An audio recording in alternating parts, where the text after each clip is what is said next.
تبعهم ومن والاه. أشهد أن لا إله إلا الله وحده لا شريك له وأشهد أن محمدا عبده ورسوله لا نبي ولا رسول بعده. اللهم صل وسلم وبارك على سيدنا محمد وعلى آله وأصحابه أجمعين. Mari kita panjatkan puji syukur kehadirat Allah Subhanahu wa taala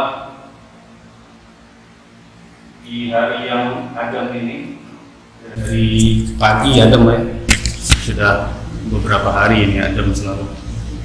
Kita diberikan kesehatan, nikmat iman dan Islam, sehingga kita diberikan kesempatan untuk berkumpul di rumah Allah yang mulia ini guna melaksanakan sholat maghrib. Insyaallah kita lanjutkan dengan ta'lim. Salam beserta salam semoga senantiasa tercurah kepada junjungan kita Nabi Muhammad SAW. Bapak-bapak yang saya muliakan, kali ini kita masih akan membahas tentang tafsir. Di masjid ini yang paling banyak tafsir ya. Ustaz Luqman Sabtu malam tafsir, bahas tafsir Ibnu Katsir. Ustaz Imam Ali pekan keempat itu tafsir juga, tafsir tematik. Besok kita bahas tafsir juga besok pagi sama Ustaz Mariono. Malam ini kita bahas tafsir juga. Ya, dalam rangka mentadabbur, memang harus banyak-banyak ditadabburi ayat Al-Quran ini. Jadi direnungi bolak-balik maksudnya Pak. Jadi supaya banyak pengetahuan kita tentang makna-makna yang terkandung di dalam Al-Quran ini. Dan tafsir kita masih menggunakan tafsir Imam Al-Qurtubi. Terakhir kali kita membahas tentang surah Al-Kahfi ayat 10. Surah Al-Kahfi ayat 10. A'udzubillahi minasyaitonir rajim. Bismillahirrahmanirrahim. Idh awal fityatu ilal kahfi faqalu rabbana atina min ladunka rahmatan wa hayyi' lana min amrina rasyada.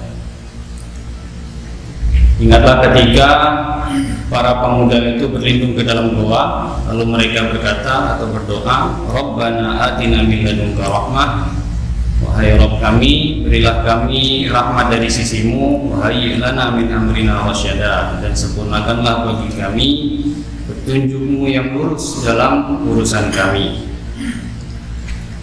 Ini pada pertemuan sebelumnya pernah kita bahas. Di dalam ayat ini Imam Al-Qurtubi mengemukakan tiga tema. Tema pertama tentang Al-Fityah, menjelaskan siapa pemuda-pemuda itu, siapa para pemuda Ashabul Kahfi itu. Nah, ini sudah dijelaskan terdahulu. Mereka itu abna'i asyrafi Madinatin Daqius, itu anak-anak pembesar, atau istilah kita sekarang anak pejabat. Jadi Ashabul Kahfi itu anak-anak pejabat dari sebuah kota namanya Daqius. Daqius itu salah satu kota di antara kota-kota Romawi, Al-Mulkil Kafir, dan di bawah kerajaan kafir. Dan nama-nama mereka juga nama-nama Romawi, ini sudah kita bahas sebelumnya. Lalu pembahasan yang kedua, tema yang kedua yang terkandung di dalam ayat ini,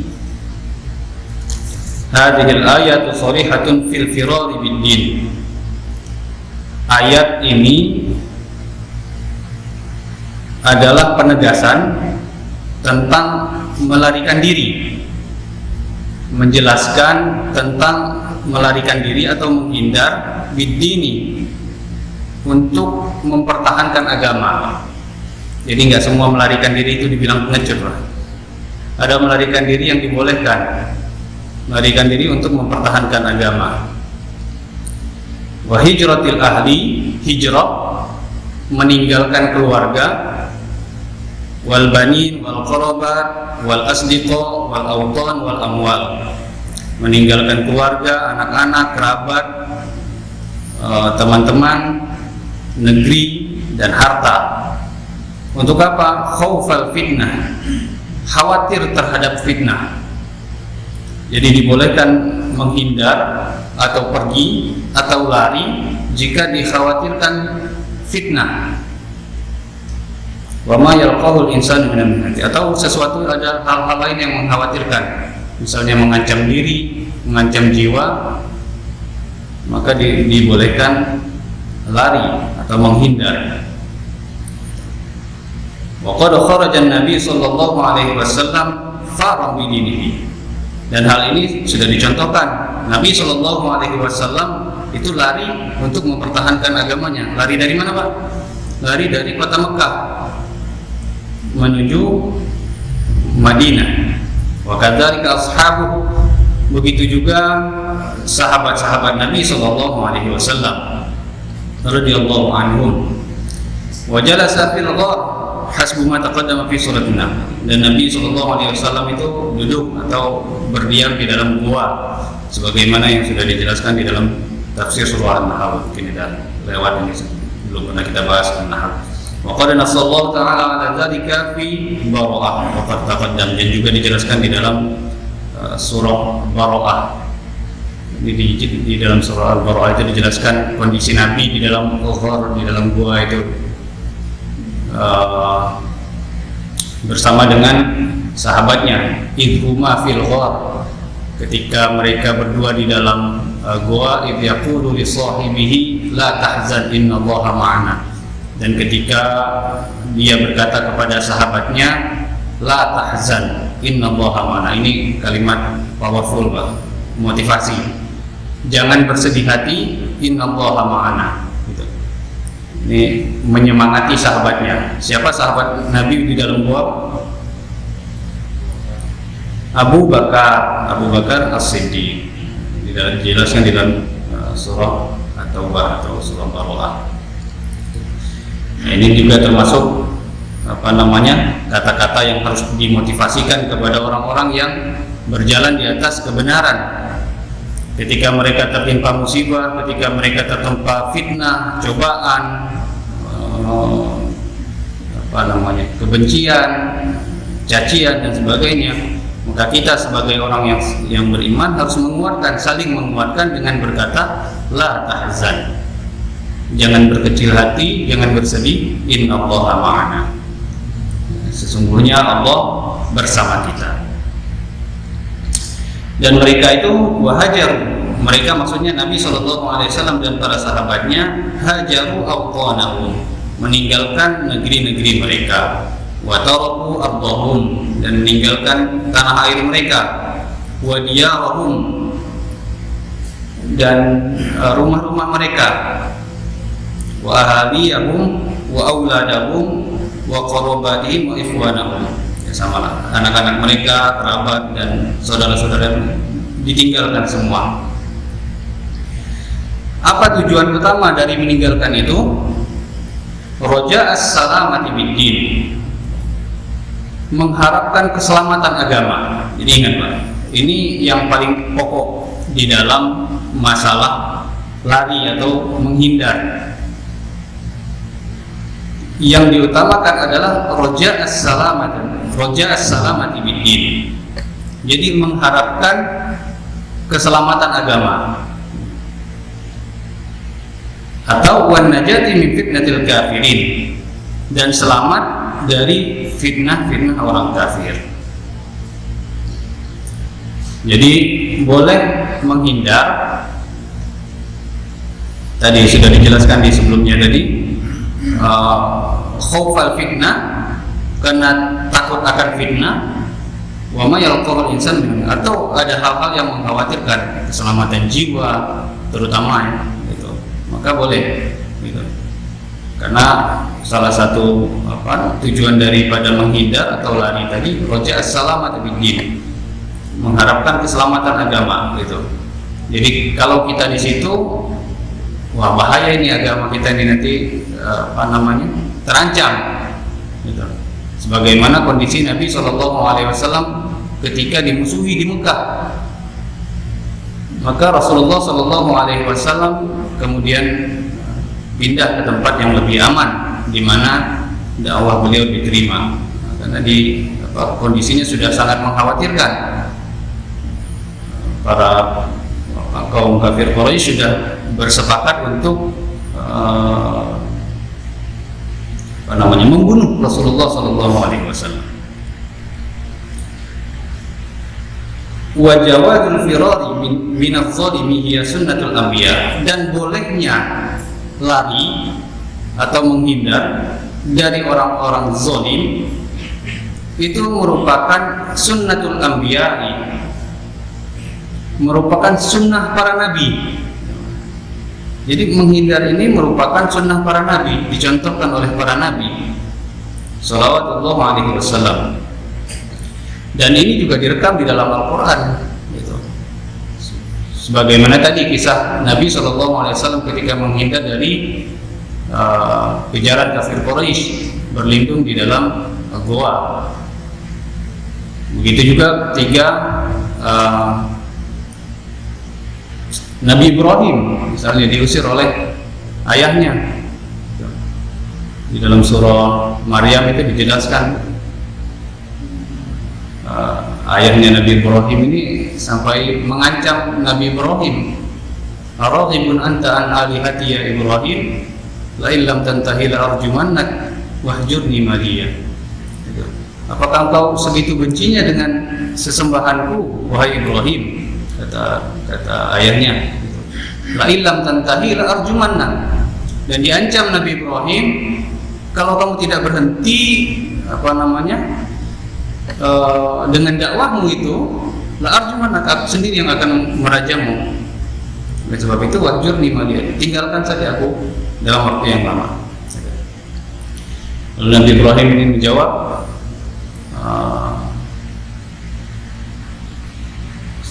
qala astaghfirullah rabbi, di ayat berikutnya, wa a'tazilukum, baik aku akan menghindar, aku akan menjauh dari kalian, pergi dari kalian, menghindar dari kalian, wa ma tad'una min dunillah, dan apa-apa yang kalian sembah, apa-apa yang keseru selain Allah. Wa ad'u rabbi asa allakuna bi du'ai rabbi syaqiyya, dan aku akan berdoa kepada Tuhanku, mudah-mudahan dengan berdoa kepada Tuhanku tidak mengecewakanku. Kemudian wal auliya, juga para wali Allah. Wa qad faddala Rasulullah sallallahu alaihi wasallam al-uzlah. Nah, ini jadi menghindar itu namanya uzlah. Dan Rasulullah sallallahu alaihi wasallam memberikan keutamaan orang-orang yang menghindar, atau dalam prakteknya disebut uzlah, mengasingkan diri. Wa faddalaha jama'atul ulama ila siyama inda zuhuril fitan wa fasadin nas. Juga terutama ketika masa-masa tampak banyak sekali fitnah. Fitan itu fitnah. Jadi banyak fitnah, banyak cobaan-cobaan berat bagi kaum muslimin, sebagaimana fitnah yang terjadi di masa-masa kekhalifahan terdahulu, seperti masa fitnah yang terjadi pada masa kekhalifahan Ali bin Abi Thalib radhiyallahu anhu, di mana sahabat ditempa dengan fitnah yang luar biasa. Wa qala nasallahu ta'ala 'alaiha fi kitabi fa qala fa'u ila al-kahfi. Dan sungguh masalah uzlah ini telah dinaskan oleh Allah Ta'ala di dalam surah Al-Kahfi ini juga. Wa izin tazaltumuhum wa ma ya'buduna min dunillahi fa'u ila al-kahfi. Wa izin tazaltumuhum wa ma ya'buduna illa Allah wa izin tazaltumuhum wa ma ya'buduna illa Allah fa'u ila al-kahfi yanshur lakum rabbukum min rahmatihi wa yuhayyi lakum min amrikum mirfaqa. Dan jika kalian menghindar dari mereka, maksudnya mereka itu penduduk kota yang kafir atau yang memfitnah mereka. Wa ma ya'buduna illallah, dan apa-apa yang mereka sembah selain Allah, fa'u ilal kahfi, maka Allah memerintahkan mereka supaya berlindung ke gua. Gitu.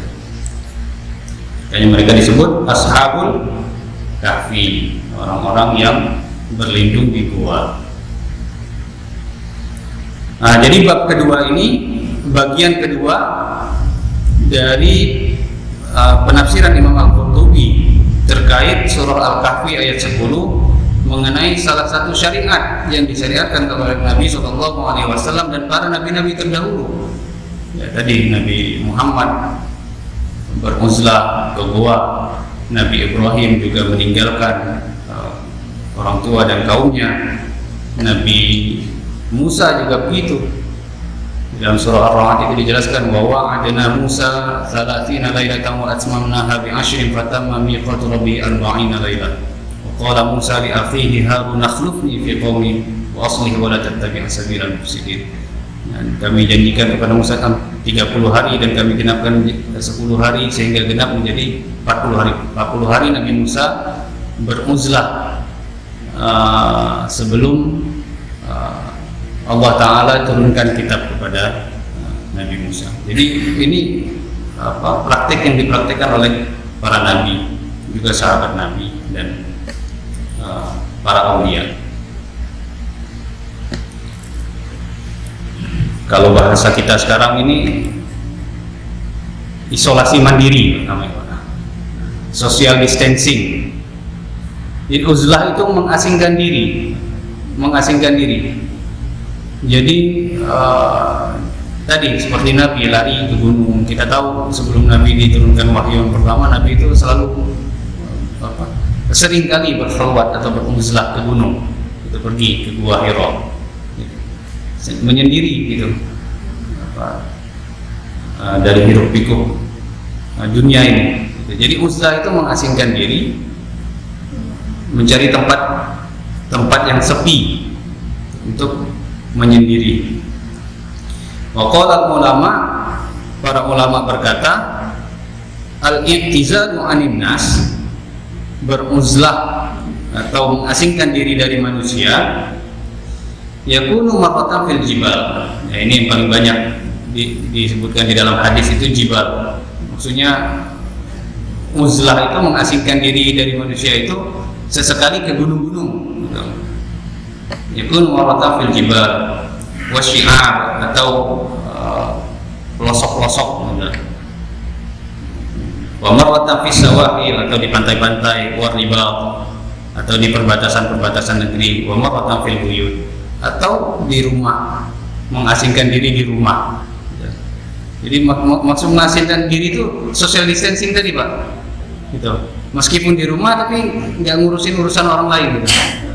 Jadi sibuk melaksanakan ibadah saja, memperkuat keimanan, memberikan waktu sepenuhnya untuk beribadah kepada Allah Subhanahu wa Ta'ala. Jadi dijelaskan oleh para ulama, ya uzlah itu orang-orang terdahulu itu ya di gunung-gunung atau di pelosok-pelosok, di pantai, di perbatasan. Ya, sama lah kayak kita sekarang ya, suka kan ke gunung-gunung, puncak gitu, ke pantai-pantai, tapi bukan uzlah namanya, karena tidak sendiri, rame-rame, namanya wisata, namanya rekreasi namanya. Jadi uzlah itu menyendiri, kalau rame-rame namanya rekreasi, wisata. Wa qad jaa fil khabar, telah datang sebuah berita, idza kanatil fitnatu fa akhfi makanaka wa kuffa lisanaka. Ini dari perkataan Abdullah bin Mas'ud radhiyallahu anhu. Jika terjadi fitnah, fa'afi makanaka. Kalau kita salah satu kaidah dalam menyikapi fitnah, apabila itu sudah terjadi, fa'afi makanaka wa kuffa lisanaka. Ibnu Mas'ud mengatakan dua hal: abaikan tempatmu dan jaga lisanmu. Nah, dua ini, Pak. Abaikan tempatmu maksudnya kalau bisa pindah ya pindah aja.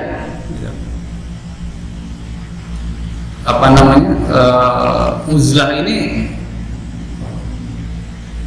kalau dalam kondisi kita sudah tidak tahan ya dengan fitnah atau cobaan yang terjadi, terutama dari fitnatul kafir yang dijelaskan tadi, fitnatul kafirin, fitnah orang kafir itu. Maka kalau sudah tidak tahan lagi maka pindah gitu.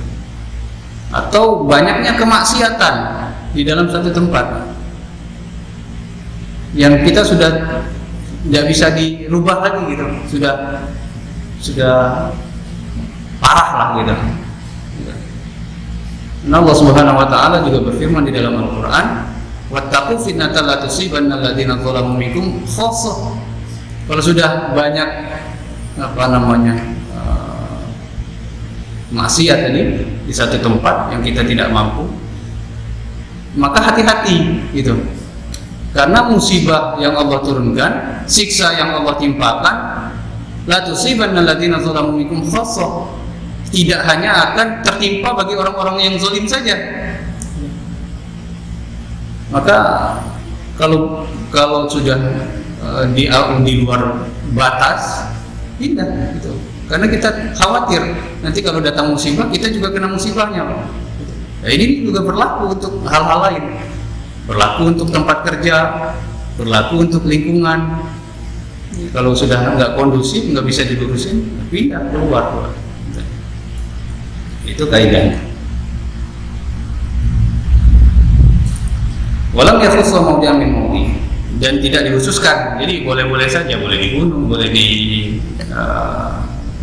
pantai, boleh di rumah, gitu. Tidak dikhususkan. Wa qad ja'alat qa'ifatun minal ulama al-uzlata i'tizal asy-syarri wa ahlihi biqalbika wa amali. Dan sebagian ulama itu mengatakan bahwa di antara maksud uzlah itu adalah i'tizal asy-syarri, menghindar dari kejelekan, gitu.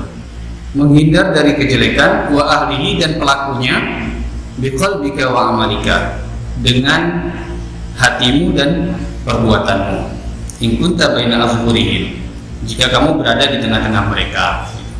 Nah, itu salah satu makna yang terkandung di dalam uzlah adalah meninggalkan kejelekan ya. Kalau ada kejelekan ya jangan ikut-ikutan, gitu. Jangan ikut-ikutan, tinggalkan dengan hati dan perbuatan. Qala Ibnu Mubarak fi tafsir al-uzlah, berkata Ibnu Mubarak di dalam menafsirkan tentang uzlah, an takuna ma'al qaumi fa idza khadu fi dzikrillah fakhudh ma'ahum wa in khadu fi ghairi dzalika faskut. Nah, di antara pengertian lain dalam uzlah itu, jadi selain menghindar, di antara para ulama mengumumkan keutamaan kebalikannya. Kalau uzlah itu mengasingkan diri, kebalikannya yaitu berbaur dengan masyarakat. Sebagaimana yang disampaikan oleh Ibnu Mubarak, antakuna ma'al qaumi fa idza khadu fi dzikrillah. Hendaklah engkau tetap bersama kaum atau masyarakat. Fa idza khadu fi dzikrillah, apabila mereka itu larut dalam zikir kepada Allah, fakhudh ma'ahum, bersama mereka, maka ikut, gitu. Namun apabila mereka melakukan hal-hal lain di luar zikir kepada Allah, maka diam saja, gitu. Di antara makna uzlah. Jadi uzlah dengan ya alhamdulillah kemudian lagi jadi uzlah dengan mengasingkan diri dengan berbaur di dalam masyarakat, itu sebetulnya sama-sama punya keutamaan. Dan asalnya kita ini dihukumi berbaur. Sebagaimana perintah Allah Subhanahu wa taala di dalam Al-Qur'an itu banyak sekali perintah yang memberikan keutamaan bermasyarakat. Sebagaimana misalnya firman Allah Subhanahu wa taala di dalam surah Al-Asr, wa tawassaw bil haqqi wa tawassaw bis sabr, dan saling menasehati dalam kebenaran dan saling menasehati dalam kesabaran. Nah, menasehati ini kan saling. Ini menandakan ada interaksi. Ini nggak bisa terjadi kalau kita nggak bermasyarakat. Jadi bermasyarakat itu ada keutamaannya juga. Kalau di dalam ayat lain Allah Subhanahu wa taala berfirman, "Wa ta'awanu 'alal birri wat taqwa." Dan saling tolong-menolonglah kalian di dalam kebaikan dan takwa. Dan saling tolong-menolong ini juga keutamaan bermasyarakat. Ini tidak bisa dilakukan ketika muslah. Gimana mau nolong orang kalau lagi muslah? Jadi di antara para ulama itu mengumumkan, sebagaimana misalnya pendapat Ibnu Hajar Al-Asqalani di dalam menjelaskan tentang muslah ini di dalam syarah Sahih Bukhari, menyatakan wajib bagi seorang muslim itu bersama dengan kaumnya tetap gitu sampai tidak kuat lagi, Pak. Sampai ada alasan yang kuat untuk beruzlah, untuk menyingkir dari situ. Tapi kalau tidak ada alasan yang kuat, maka harus tetap bermasyarakat. Karena banyak keutamaan yang bermasyarakat yang tidak bisa didapatkan dari uzlah. Ya, orang memberikan nasihat tidak bisa kalau lagi uzlah. Karena uzlah nggak bisa bawa HP kayak gini nih, Pak. Saya ngajak orang online, ayo kita malam lagi online gitu. Nah ini nggak bisa kalau dalam uzlah, masih ada interaksi dengan orang lain. Maka ada keutamaan guru itu nggak bisa beruzlah kalau misalnya dia ada tanggung jawab untuk memberikan manfaat kepada orang lain, orang berdakwah, dokter misalnya. Ya nggak bisa, gimana mau mengoperasi jarak jauh, belum bisa. Jadi keutamaan menolong orang, yang keutamaan itu bisa didapatkan orang lain, itu menjadi pertimbangan untuk tetap berbaur dengan masyarakat. Namun tadi apabila dikhawatirkan fitnah ini mengancam keselamatan atau keselamatan agamanya, nah ini pertimbangannya. Apabila fitnah itu mengancam keselamatannya dan mengancam keselamatan agamanya, maka dibolehkan untuk menyingkir, mengasingkan diri, abaikan ini, akhfi makanan tadi, abaikan tempat. Jadi cari tempat-tempat yang lebih kondusif, sebagaimana yang dicontohkan oleh para nabi dan para sahabat. Jadi itu diantara keutamaan bermasyarakat dan alasan-alasan uzlah. Di dalam tafsir ini disebutkan beberapa riwayat. Nah, ini riwayat baik yang mendukung menganjurkan uzlah maupun yang menganjurkan untuk tetap berbaur. Yang pertama dari Ibnu Umar, Nabi Sallallahu Alaihi Wasallam, dari Ibnu Umar dari Nabi Sallallahu Alaihi Wasallam berkata, Al-mu'minu alladhi yuqalidun nas wa yasbiru an adahum afdalu minal mu'minin alladhi la yuqaliduhum wa la yasbiru an adahum. Seorang mukmin yang berbaur, yuqalidun nas, berbaur dengan orang lain, wa yasbiru an adahum, dan bersabar dengan gangguan orang. Wa yasbiru an adahum, bersabar dengan gangguan mereka, dengan orang lain itu afdal, lebih utama daripada mukmin yang tidak berbaur dan tidak sabar terhadap gangguan orang lain. Nah, ini hadis menjadi pendukung dalil bahwa berbaur itu asal mulanya diutamakan daripada muslah, gitu. Karena Nabi SAW mengungkapkan pesan ini dengan pembanding. Jadi ada kondisi yang diutamakan. Jadi mukmin yang berbaur itu diutamakan daripada mukmin yang tidak berbaur. Jadi bermasyarakat itu diutamakan. Dan konsekuensi bermasyarakat itu ada namanya, ada gangguan, nggak adem-adem aja. Berinteraksi, bersosialisasi itu ada konsekuensi, menerima adahu, ada gangguan-gangguan, ada kerikil-kerikil dalam bermasyarakat, bersosial, berkomunitas, bergaul, nah, itu pasti ada, gitu.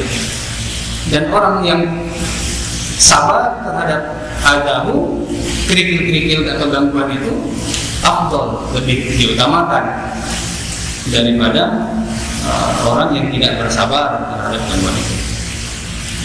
Waruya an Nabi sallallahu alaihi wasallam, dan diriwayatkan juga dari Nabi sallallahu alaihi wasallam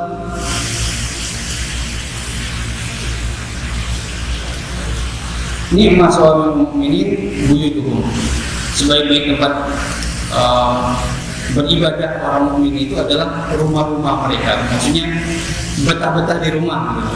Nah, itu cocok kalau kondisi sekarang. Wa qala Uqbah bin Amir li Rasulillah sallallahu alaihi wasallam, dan berkata Uqbah bin Amir dari Rasulullah sallallahu alaihi wasallam, dia bertanya kepada Rasulullah sallallahu alaihi wasallam, "Man najatu ya Rasulullah?" Ya Rasulullah, apa keselamatan itu? Apa najah itu? Apa keselamatan itu maknanya? Maka Rasulullah SAW bersabda, "Ya Uqbah, wahai Uqbah," maksudnya Uqbah bin Amir, "amsik alaika lisanak." Nah, ini lagi masalah lisan. Yang pertama, Rasulullah SAW, "Amsik alaika lisanak." Tahan lisanmu. Jadi yang pertama itu tahan lisan. Kalau konteksnya sekarang ini jempol juga, Pak, termasuk jempol. Tahan jempolmu.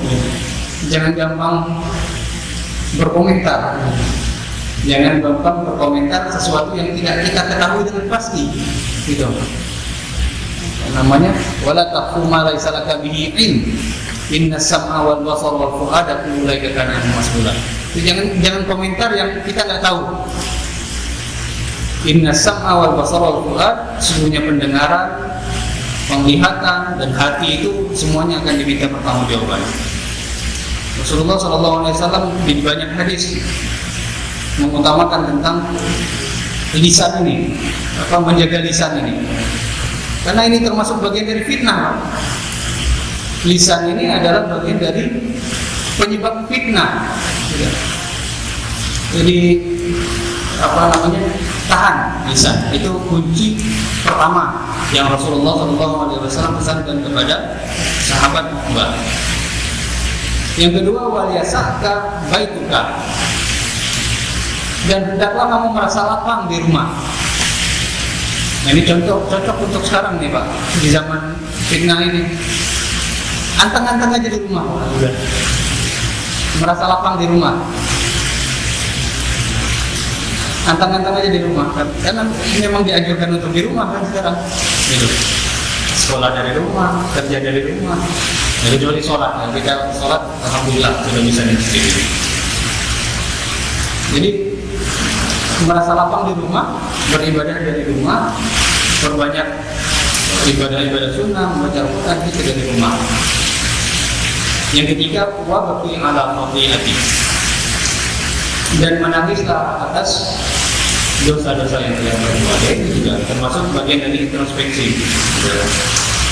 Kunci keselamatan yang Rasulullah SAW pesankan kepada sahabat Uqbah, yang pertama, amsik alaika lisanak, jaga lisan. Konteksnya kalau sekarang ya jaga jempol juga. Waliyasaka baituka, merasa lapang di rumah, betah-betah di rumah, perbanyak ibadah di rumah. wa baki ala fatin. Banyak introspeksi diri,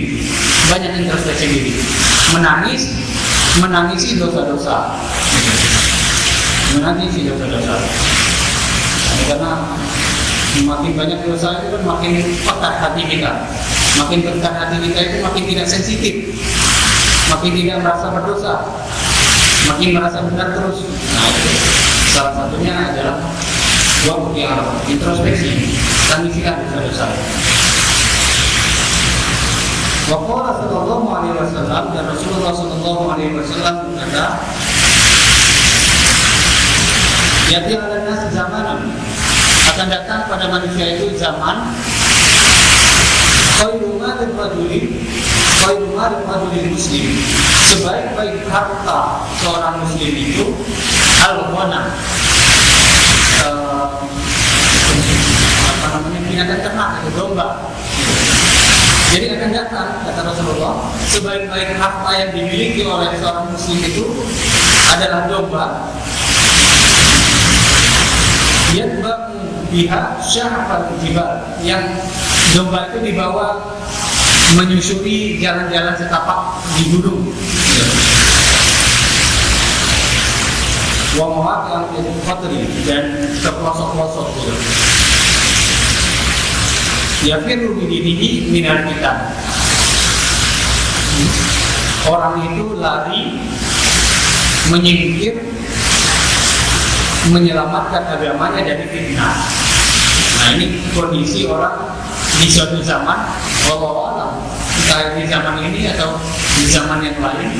Rasulullah SAW tadi kabarkan bahwa akan datang suatu zaman sebaik-baiknya orang itu adalah orang yang lari dari lari untuk melindungi agamanya dari fitnah-fitnah ke gunung-gunung atau ke pelosok-pelosok, ya, dengan atau dalam istilah yang kita kenal dengan istilah muzlah. Baik, jadi di sini banyak disampaikan hadis-hadis Nabi Sallallahu Alaihi Wasallam terkait dengan keutamaan mengasingkan diri, lari atau berlindung dari fitnah.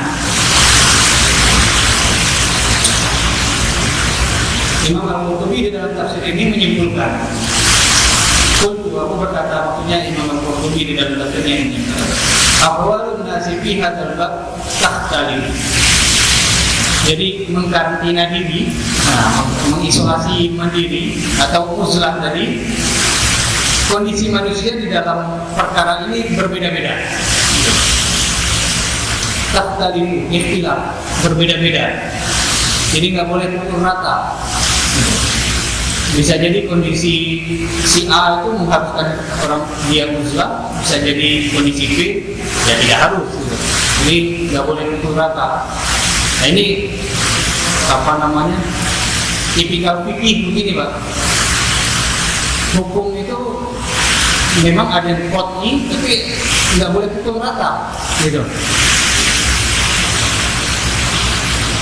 Sholat itu qot'i, wajib, gitu, Pak. Gitu. Tapi kondisi orang sholat itu nggak boleh pukul rata. Orang yang nggak mampu berdiri ya diberikan keringanan untuk duduk. Gitu. Orang yang nggak mampu berdiri ya duduk, ya boleh dengan berbaring. Orang yang dalam musafir boleh mengkokok, gitu. Jadi kondisi hukum itu ditentukan dengan keadaannya juga. Jadi termasuk dalam masalah uzlah ini harus dilihat kondisinya. Warubba rajul takunu lahu quwwatan ala sunnal hufi wal qirani bil jibal. Mungkin ada orang-orang yang memiliki kekuatan, gitu. Mereka ini kuat, secara fisik, secara mental, untuk diam di dalam gua-gua atau di atas di gunung-gunung, gitu. Ya bisa jadi ada kondisi orang yang begitu, gitu. Jadi ditinggalkan, betul-betul ditinggalkan, gitu. Hatta handphone pun nggak dibawa, gitu. Ya, ini handphone juga nggak boleh, Pak, kalau uzlah. Kalau uzlah zaman sekarang ini, kalau bawa handphone ya sama aja, tetap bersosialisasi, gitu. Jadi uzlah itu ya tanpa handphone juga, gitu. Jadi jangan bilang sama keluarga, Bu, saya mau uzlah, tapi bawa handphone ya kan? Ini sibuk sama WhatsApp juga nanti pas usul itu lupa juga ibadahnya. Ya tinggalkan betul-betul meninggalkan social distancing itu saja Pak. Jaga jarak dengan masyarakat, jaga jarak dengan sosial. Jadi mungkin saja ada orang yang kuat dengan kondisi ini, kuat, mentalnya kuat, gitu. Mentalnya kuat, fisiknya kuat, ke gunung-gunung, dia bermuslah, gitu. Wahya atau awal, dan itu kondisi muslah yang paling tinggi, paling utama, gitu. Jadi meninggalkan total kondisi masyarakat ini. Jadi itu Pak, kondisi kalau sekarang muslah ini baik. Ya jangan bawa handphone, gitu. Kalau mau menyendiri, handphonenya ditinggal. Ditinggal empat keluarganya. Lianna hal-halatul lati iftaraha Allahu li Nabihi sallallahu alaihi wasallam fi bidayati amrihi. Nah, kondisi orang yang meninggalkan total ini, lari ke gunung, ke goa ini, kenapa dianggap paling utama? Karena kondisi inilah yang dipilihkan oleh Allah untuk para nabi-nabinya. Gitu. Termasuk Nabi sallallahu alaihi wasallam. Di bidayah yang di awal-awal dakwahnya Nabi sallallahu alaihi wasallam kan sering ke Gua Hira. Pada waktu Nabi hijrah berlindung ke Gua Sur. Nabi Musa pergi ke bukit Turisina. Nah ini kondisi terbaik, karena kondisi seperti ini yang dipilihkan oleh Allah bagi nabi-nabinya. Sebagaimana Allah Subhanahu wa taala memberikan petunjuk langsung kepada Ashabul Kahfi untuk beruzlah ke goa. Wa idza tazaltumuhum wa ma ya'buduna illa Allah fa'u ila kahfi. Dan apabila kalian hendak meninggalkan mereka, kaum kalian itu, dan apa-apa yang mereka sembah, fa'u ila kahfi, maka berlindunglah ke dalam goa. Jadi Allah memberikan petunjuk langsung bahwa uzlah utama itu yang memang menyingkir gitu, menyingkir ke dalam gunung atau ke goa-goa. Sebagaimana kondisi para anbiya dan auliya. Wa rubba rajulin takunu uzlah lahu fi baiti. Dan bisa jadi ada orang yang menjadikan uzlahnya itu di rumah-rumahnya saja. Nah, jadi mengasingkan diri di rumah, ya, kayak kita sekarang, gitu. Semuanya from home, gitu. WFH, belajar dari rumah, gitu. Semua dari rumah, gitu. Apa ada ini wassalam, dan ini kondisi yang paling ringan dan paling mudah, ya, yang paling ringan dan paling mudah. Karena udah mendok apa istilahnya itu, ngendap aja di rumah, gak usah keluar di rumah aja. Ya. Sama kayak sekarang, kondisi sekarang ini cocok nih Pak. Nah ini kondisi paling mudah, paling gampang. Waqad tazala rijalun min ahli badri, dan uzlah seperti ini dipraktekkan oleh beberapa sahabat Rasulullah SAW, para ahli Badar. Falizimu biyutahum, mereka menyamankan diri di rumahnya, gitu. Ba'da qatli Utsman, setelah terbunuhnya Utsman. Nah, ini peristiwa tadi, peristiwa fitnah yang terjadi pada masa Ali bin Abi Thalib radhiyallahu anhu. Kita tahu ini sering dibahas ini. Peristiwa bagaimana fitnah yang luar biasa terjadi di kalangan para sahabat. Terjadi perbedaan pendapat itu kan ketika sahabat Utsman radhiyallahu anhu terbunuh. Sahabat Muawiyah radhiyallahu anhu itu meminta agar ini dilakukan qisas secepatnya. Qisas. Dan pendapat Muawiyah ini didukung oleh sebagian sahabat. Ya, azan dulu, nanti kita lanjutkan setelah azan.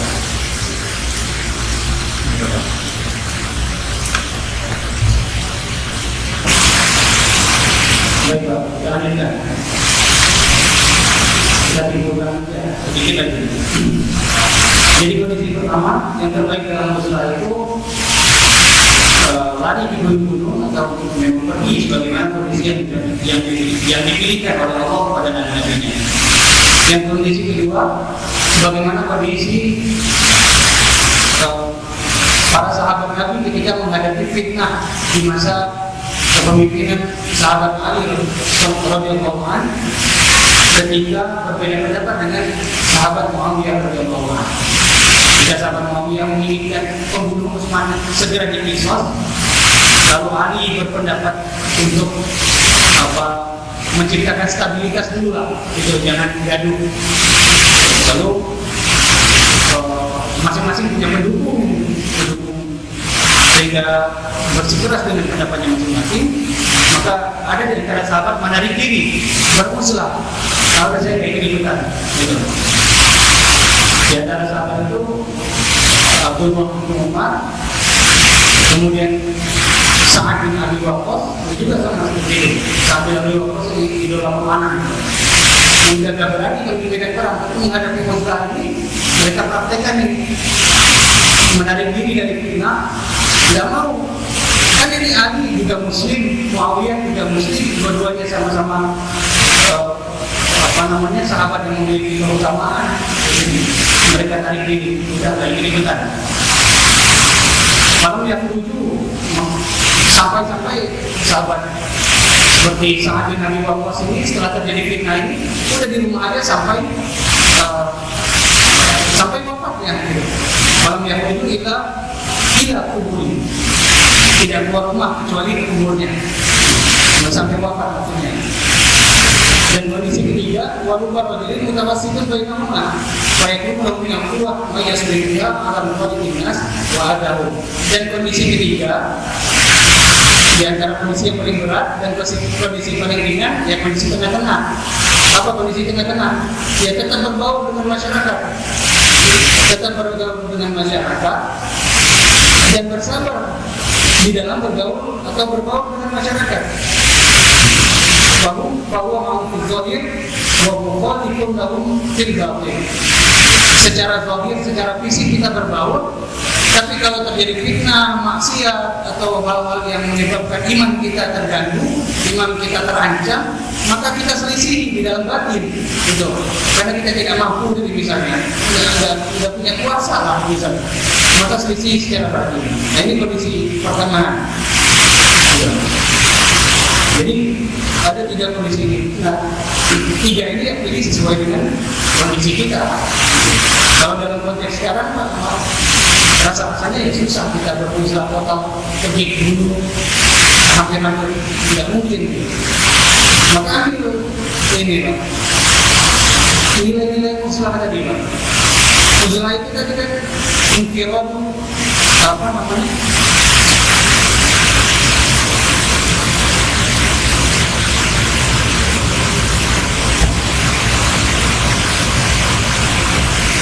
Al-Uzlatu 'anil khaliqi wal infiradu bil khaliqi. Jadi nilai uzlah itu meninggalkan makhluk, menyendiri dengan sang khaliq. Meninggalkan makhluk, menyendiri dengan sang khaliq. Nah ini poin ini yang perlu dipertajam di kita sendiri. Jadi perlu diberikan waktu untuk menyendiri, khusus untuk beribadah kepada Allah. Nah dalam konteks sekarang ini, kita ini kan lebih banyak di rumah. Ini nggak masuk lah kalau bapak-bapak yang sudah pensiun yang memang sudah di rumah terus gitu. Ini yang masih produktif, yang masih kerja, ini diberikan waktu sama Allah untuk berada di rumah lebih banyak. Gitu. Maka ambil poinnya tadi, ambil poin, berikan waktu khusus al-infirad, menyendiri untuk khaliq pada Allah. Ini sebetulnya kita sudah dilatih dalam ibadah-ibadah sunnah seperti i'tikaf di dalam bulan Ramadan, qiyamul lail, itu kan ibadah-ibadah yang menyendiri gitu. Namanya ya mengkhususkan untuk infirad bil khaliq, menyendiri dengan Allah. Yang kedua, ya kalau sudah menyendiri kepada Allah, ya tinggalkan semuanya. Bapak berniat menyendiri nih, jangan sibuk sama handphone juga, gitu. Gitu. Kalau menyendiri bawa handphone, ya rame-rame namanya, gitu. Menyendiri sama handphone itu sama rame-rame. Gitu. Karena handphone itu kan ngasih informasi yang banyak kita nggak perlu tahu, gitu. Akhirnya kepo lagi, aduh, apa ya ini, penasaran, gitu jadinya. Yang nggak jadi, usahanya gagal, gitu. Menyendiri gagal, gitu. Jadi poinnya usaha itu apa? Diri kita sendiri, gitu. Jadi jangan urusan orang lain, urusan kita ini lebih berat ini. Selamatkan akidah kita, selamatkan agama kita, selamatkan iman kita. Jadi nggak usah urusin orang lain gitu. Jadi tidak usah urusin yang tidak bermanfaat. Karena sebagaimana Rasulullah SAW katakan di Muslim Islam kita terkumara ini. Di antara kebaikan Islam seseorang itu meninggalkan hal yang tidak bermanfaat. Gitu. Jadi di antara poin yang bisa kita terapkan ya sekarang ini konteks uzlah milenial, uzlah di zaman sekarang ini. Kalau nggak sanggup pergi ke gunung, ya udah menyendiri tadi, maksudnya nggak usah ngurusin urusan orang lain, urusan kita deh. Urusan kita sama Allah. Karena yang dihisab tadi urusan kita, bukan urusan orang lain. Jadi nggak usah kepo. Jangan banyak-banyak baca WA. Maksudnya jangan banyak-banyak menyerap informasi yang nggak perlu. Gitu. Jadi serap informasi yang perlu saja. Dan buat usaha kita, masa isolasi kita ini, masa isolasi di social distancing ini, jadi produktif. Jadi kita lihat Pak, jangan isolasi mandiri ini selesai isolasi mandiri ya sama aja, tidak ada perubahan. Gitu. Waktu isolasi mandiri kapan kita mulai itu? Maret ya. Nah, Maret kita mulai social distancing, Maret 2020 mulai social distancing. Nanti selesai kapan nggak tahu lah, gitu. Tapi sampai Januari 2021 nih, kan udah lama nih. Tapi nggak ada yang berubah dari keimanannya, nggak ada yang berubah dari ilmunya. Masih belum bisa bedain H dengan H. Nah, ini ngapain nih di rumah? Padahal apa namanya pengajian online banyak banget. Ada yang terima apa namanya broadcast orang bikin pengajian online, jadi banyak sekali. Pemahaman terhadap Al-Quran, tafsir ini tidak bertambah dari Maret 2020 sampai Januari 2001. Tidak berkembang pengetahuan agamanya gitu. Padahal ilmu ini banyak sekali gitu. Bagaimana sahabat Salman Al-Farisi berkata, ilmu kathir wa umur qasir. Ilmu ini sangat banyak gitu. Sedangkan umur kita ini sangat pendek, terbatas gitu. Jadi manfaatkan waktu isolasi mandiri itu banyak belajar, gitu. Banyak memperdalam Al-Quran. Tadabbur. Jadi jangan banyak kepo dengan urusan yang bukan urusan kita, banyak bertadabbur, mentadabburi Al-Quran, tetapkan target supaya selesai dari isolasi kita ini, selesai dari karantina, selesai dari social distancing ini, ada perubahan gitu. Ada yang bertambah lah Pak, minimal yang Maret 2020 belum bisa bedain antara za dengan zal, nah sekarang udah bisa bedain gitu. Nanti selesai isolasi mandiri, wah lebih bagus bacaan Qurannya. Yang tadi tidak tahu mana ayat Al-Quran surah Al-Kahfi ayat 10, nanti selesai isolasi mandiri jadi tahu, ya bertambah tadabbur Al-Qurannya. Dan yang lain-lain tentu saja yang lain. Demikian, mudah-mudahan bermanfaat. Apabila ada kesalahan, saya mohon maaf dan bersifat kepada Allah. Astagfirullahaladzim, mudah-mudahan diampuni segala kesalahan kita semua. Saya tutup dengan kafaratul majlis. Subhanallah wa bihamdika, asyhadu an la ilaha illa anta, astaghfiruka wa atubu ilaik. Assalamualaikum warahmatullahi wabarakatuh.